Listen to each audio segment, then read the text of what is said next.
Oj, kiedy to jest twój garczyn, taki ogródek tu masz, tu widzę owoce wiśnie, tu masz. Oj, gdzie jest to stary pot twój, co tu był, tu? Ja, to to ten jest stary stary, pot. stary, Ale widzę, teraz żeś się zrobił nowy. Do spolenia. Elegancko tu masz ty teraz. Wiśnie echt. Kirschin.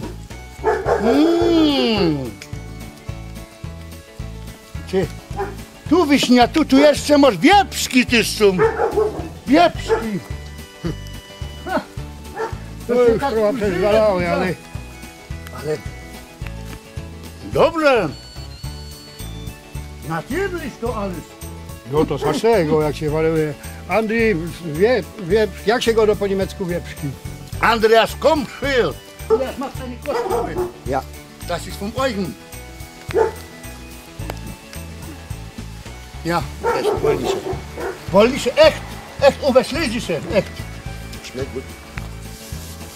Oh. Was ist los? Was ist los? O nichts.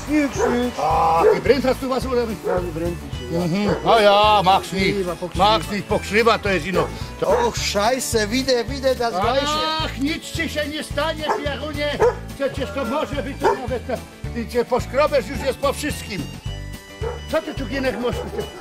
August-Äpfel, jak się to goda? Augustki to są.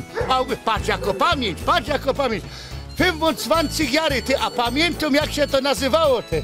To ja ci powiem, das jest no, to fajne, te, ja ci tu muszę. Punki to.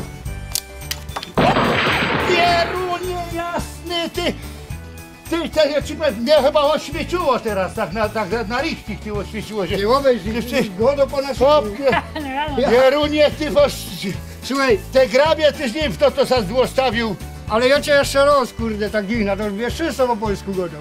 Czysto po polsku. Ja ci powiem, bo to się człowiekowi przypomni, tak, wiesz? Jorguś, dobrze, żeś te grabie tu zostawił. No to się przydały, widzisz. No na tyle się przydały. Prawie ząb złamał. No jeden ząb, chłopie, jak Jeden masz ząb, wszystkie zęby są oprócz jednego, to nie jest tak źle.